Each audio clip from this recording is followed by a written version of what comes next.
Hey guys, this is Tom at VSE, and we got an awesome announcement for the 3-liter GM Duramax guys. That's applicable to the LM2 and the LZ0 Duramaxes. So this is our new fuel system saver block. So what this is going to replace is the factory L5P fuel system filter head, and it's going to replace it with either one of these two options.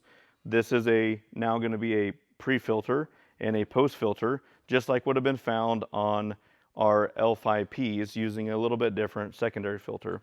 So I'm going to go through really quick how the factory filter works. So what it's going to replace is this. This is the factory filter head. It has a water and fuel element that sits right on the top.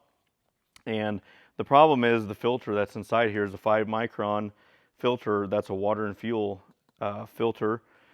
And it relies on a bunch of failure points in here, which we've seen cause fuel system failures over time on the L5Ps, and we've seen them, including my previous 3-liter to this, a fuel system failure associated with filter bypass. So I'm going to pull this filter out. I'm going to show you a couple little things. So first we got the conductivity probe sits right in the bottom, and there's an O-ring that sits on the inside of this. And if this O-ring rolls over, it can allow debris to bypass right across the O-ring right up into the top of the filter head.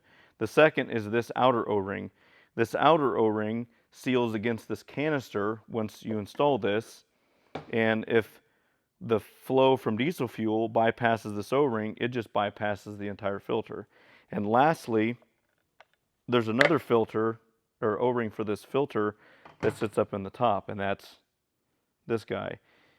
If diesel fuel that flows through this filter, instead of going through this filter here, goes through this, bypasses this O-ring, it misses this entire filter altogether, and then just sends it right down the line.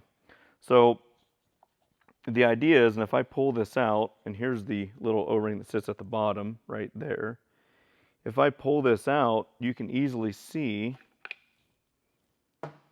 that diesel fuel by the arrow flows right into the top of this, goes across the heating element and right down into this hole. And if any of those O-rings are bypassed or rolled, then this entire filter gets bypassed and the flow goes right out this hole, right down the line. Again, we've seen this quite a little bit. It's pretty annoying that they designed a filter like this. So to go away from this entire filter assembly, we went to a dual fuel filter element. So the dual fuel filter element removes the ability to bypass our filter, and here's how. So diesel fuel comes in here, it goes right into the top of this, it goes around the heating element, it goes right down this hole, it hits pre-filter number 1, which is a water and fuel filter, and then it goes right back up the top through our fitting, and then bypasses the entire, right through the block to the next filter, and then it ports it right into the secondary filter right here. And then after it goes through the filter media, it goes right through this line and then out the pipe down into the inlet of the high pressure pump. So the reason that we went to the pre and then the post filter is to get rid of, 1, this filter assembly, and 2, to put a dedicated water filter in here versus just a water and fuel separator combined into a fuel element. So I'm going to explain the factory system really quick as far as how it works. So similar to the L5P, if anybody knows much about the L5Ps, which we use these fuel system savers on, I've identified a couple of things. So the red indicates the diesel fuel tank, and red for the color of how diesel fuel should be. But there's a level sensor and a low pressure fuel pump that sits in the tank. And this low pressure fuel pump is similar to how the L5Ps were. It's a 3-phase little brushless pump, and then it pumps diesel fuel out and then down the line into the inlet of the factory filter head, which is what we've just talked about. And then it pumps it down the line through a fuel pressure sensor, which is number 2, and then into the inlet of the high pressure fuel pump, the little Denso pump. And then it's regulated between fuel pressure regulator number 3 and fuel pressure regulator number 1. And then it makes a determination how much it needs to either return back to the tank or supply to the inlet of 6 injectors. So the blue is the high pressure fuel, and these fuel systems can run up to 36,000 pounds. And it either delivers fuel to the motor or delivers fuel to the motor plus return. So all these injectors return fuel. It's pretty common in the diesel industry to have some injector return. So the orange line is injector return back. And then all this goes back through a fuel cooler back into the inlet of the tank. So low pressure is yellow, all the high pressure is blue, and all the return is orange. So that's the way that the low pressure and high pressure and then the return fuel system work. And it's important to note that GM decided to put the fuel pump, that's the lift pump, at the bottom of the fuel tank, which is how things should be, not an external pump. So here is some options for filter assemblies on these. So a lot of people have asked us about how do we filter better. So the first part number, and it is a Donaldson part number 551329. That's our dedicated water and fuel separator. So that filters down to 13 micron at a 95% efficiency. This is going to remove all the large debris, most of the contaminants that you could possibly find, and it has a hydrophobic sock in there to remove the water, or at least separate the water. Our probe sits on the clean side of the filter, and it's super important to note that we designed the probe to sit on the clean side of the filter, not the dirty side of anything, because some of these trucks, in fact a ton of these trucks, we've seen over the course of time, because of these filters and these O-rings, the conductivity probes get insulated by dirt and a whole bunch of other crap. And when these probes get insulated, it can't pick up water and fuel. So the name of the game and the way these work are, this assembly is connected to the CAN bus on the truck, and it actually talks to the fuel pump driver module. And the fuel pump driver module measures for voltage. And water is really conductive compared to diesel fuel, which is not very conductive. And if there's water that's sensed at the bottom of this, it will start to conduct voltage across these two electrodes. If these electrodes are insulated by any amount of dirt and debris, it just isn't going to pick up the voltage flow. And around 2.5 volts, the water and fuel light will turn on the truck. When the water and fuel light turns on, we know that there's actually water in the diesel fuel or emulsified water in the diesel fuel.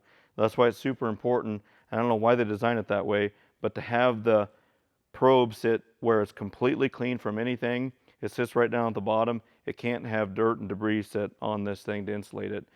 Again, we pulled a ton of these out with these filters installed, and there's just a bunch of debris down the bottom of it. And there's also water in the diesel fuel, and the system's not even picking it up. So this sits right down into the factory filter head. These are going to be a little tighter than what the factory would have came with plastic, and we don't want any diesel fuel to leak, so we machine them a little tighter here in the house, right in Nebraska. So this shoves right down in there, and then it goes right through our secondary filter. This is a post filter. We have a couple options. I'll talk about them. So the secondary filter is part number P551315. That's our dedicated post filter. It filters at 3 micron versus the factory 5 micron, and it filters at 99% efficient. And then the other option, we've been asked about this, I'm telling you all the time, for your cat guys that want to run these filters, since we can machine anything we want in-house, we actually backfitted the filter adapters on both these housings to accept a cat filter. And that cat part number is 1R-0751. It's a 2 micron filter at 99% efficient. So we have 2 filters now in series. So the pump that sits in the tank actually has to drive fuel through the filter housing. And it was super important to keep, because the engine control module and the fuel pump driver module, they talk to each other very closely, and they know what lift pump speed is. Again, it's a variable speed pump. It knows around 3,000 to 3,200 RPM at low load and low RPM, that's about its idle speed RPM. As diesel fuel load goes up and calculated load goes up, the the variable driven pump's going to ramp up to try to keep fuel pressure, and there's a sending unit about 3 feet down the line at 60 to 65 pounds. So if it can't maintain that, it's going to ramp speed up. We ported this block on the inside to mimic OEM characteristics. So the differential pressure profile across this unit with a factory filter under full load conditions, meaning it's at full throttle and this filter is pretty much slugged. We tried to mimic this block to have the same differential pressure as ours with 2 filters installed. It was super important. Again, we're tuners, you can see this. This truck probably has 1,000 dyno passes on it. It was super important to mimic those same flow characteristics across our pump so we don't overwork that lift pump. So I got a couple questions, and these questions come in from the L5P owners. Again, we've sold several thousand of these systems to the L5P guys. Here's the questions for all the LM2 LZ0 guys so you know. Will it gel up with the system in place? Absolutely. Any diesel fuel can gel. The conductivity probe and the fuel heater do a pretty good job. These pads heat the diesel fuel up. This is connected to the truck. It does a pretty good job of trying to warm the diesel fuel. If you get a ton of water in your fuel or really crappy fuel, it is what it is. It's just going to gel up. Here's the benefit though. You don't have to deal with this thing. If you gel the factory filter up, these break quite a little bit. You take a wrench, try to break this off there when it's super cold out, and that's when a truck would gel. This will crack and break. That's a problem. So again, it can possibly gel. The system's pretty good, but if it does gel, you just spin these filters off and throw them in the garbage and put 2 new filters on. The other thing I want to talk about gelling that we've seen, again, we're in Nebraska, it gets super cold here, we're not in the South. We test these things, we have dealers in Fairbanks, Alaska that has tested these quite a little bit for us. When this filter gels, it likes to collapse in on itself. And when it collapses in on itself, it crushes into this hydrophobic sock that sits right on the inside and literally pokes a hole in it, or collapses this filter and then pokes a hole in the filter. So what a lot of diesel guys will do, I'm guilty of this, I'm a diesel owner, I've had them my whole life. I'll put diesel 911 in the tank, I'll let it thaw out, and as soon as it's thawed, I'll fire the truck back up. It's running, right? It's got to be good. Problem is this filter internally is collapsed and is full of wax and gel. You should not do that, even on our assemblies. The difference is these have screens in them. They're not going to collapse underneath this high pressure load. So you're not really going to have to worry about that. But again, you gel your truck up, replace those filters. Do I need to remove air from the diesel fuel? So again, I want to talk about just basic fundamentals here. The pump sits in the bottom of the tank. It's covered by diesel fuel all the time. It's taking fuel from the tank and it's pressurizing it through the low pressure system down the line. Usually in systems that have any net positive head pressure on top of them, you can't induce air because it always has positive head pressure. If that was a really big deal on air removal, General Motors, Ford, and any other company would have put those in there from the factory.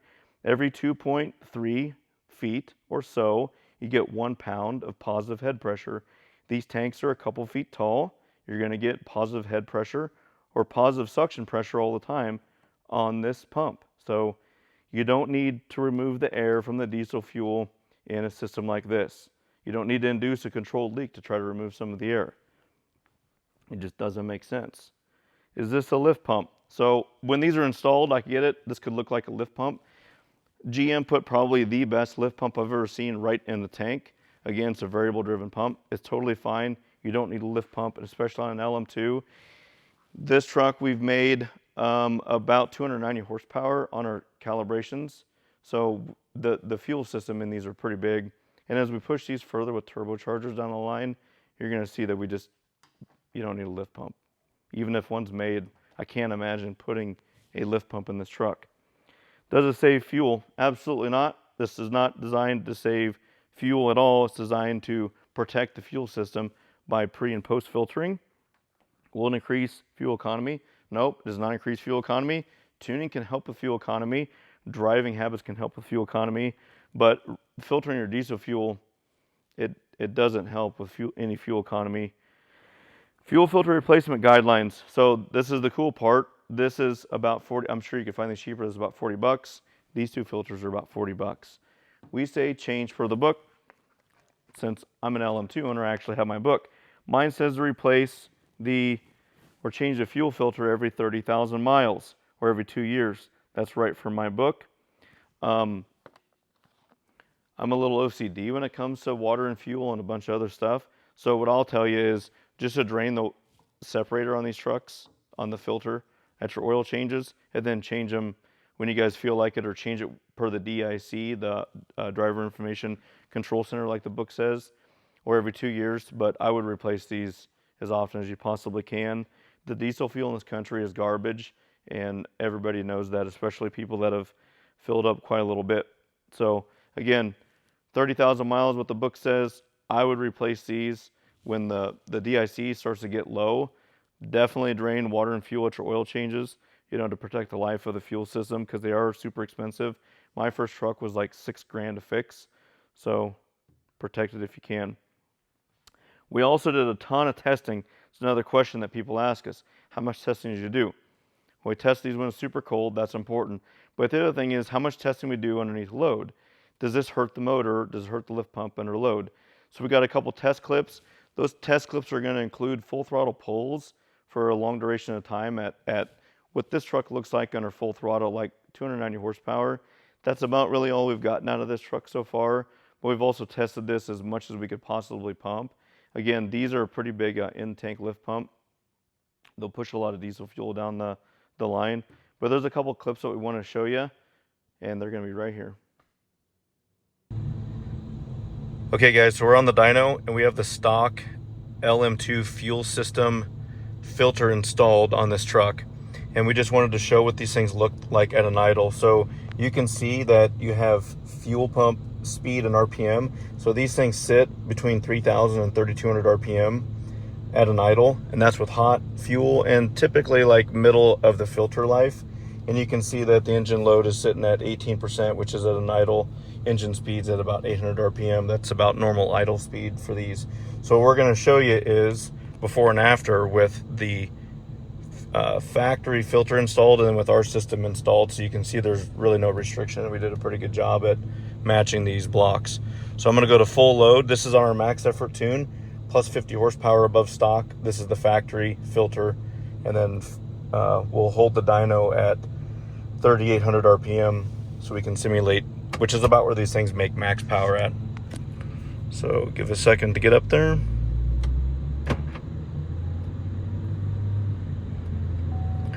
It's a nice thing about having a big dyno. We can hold the power on these things at any RPM forever.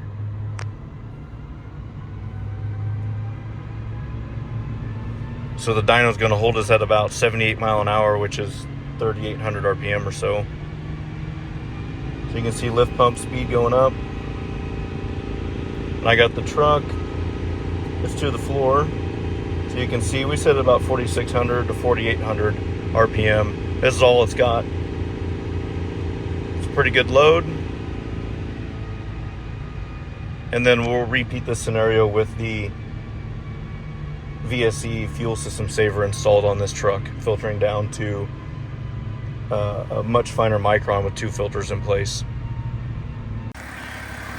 Alright, so I just want to show you. This is the VSE fuel system saver. We have our CAT system filter installed down to 2 microns and our water separator in front of it.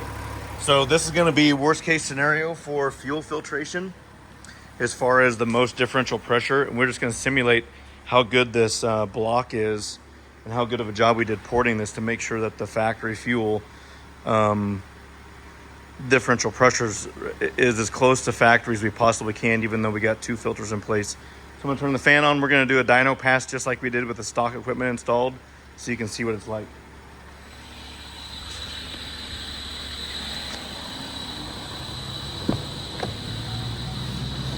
All right, it's back in the truck. We are logging, Brady's got it, but we're logging fuel pump speed and lift pump pressure. So low system pressure and lift pump speed. So you'll notice Even with our system installed, it's right where the factory was, between 3100 and 3200 RPM.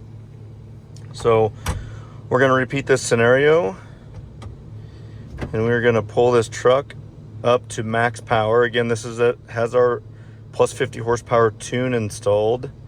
So we're going to pull this up to 38 to 3900 RPM, or nearly 4000. That's about where these things make peak power, just to simulate worst conditions as far as how much fuel these things have to process and how much they have to pump. So we'll get it all the way up there.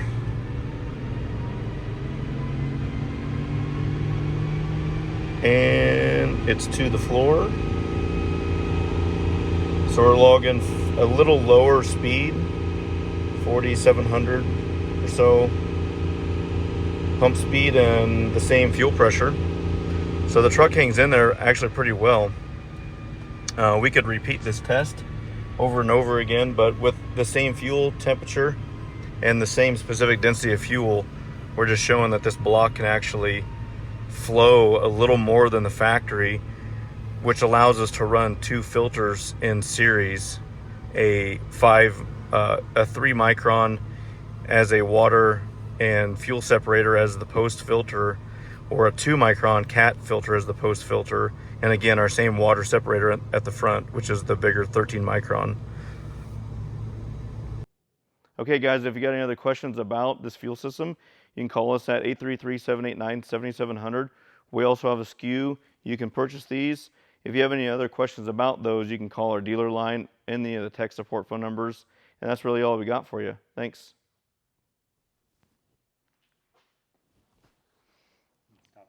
20 minutes? Nope.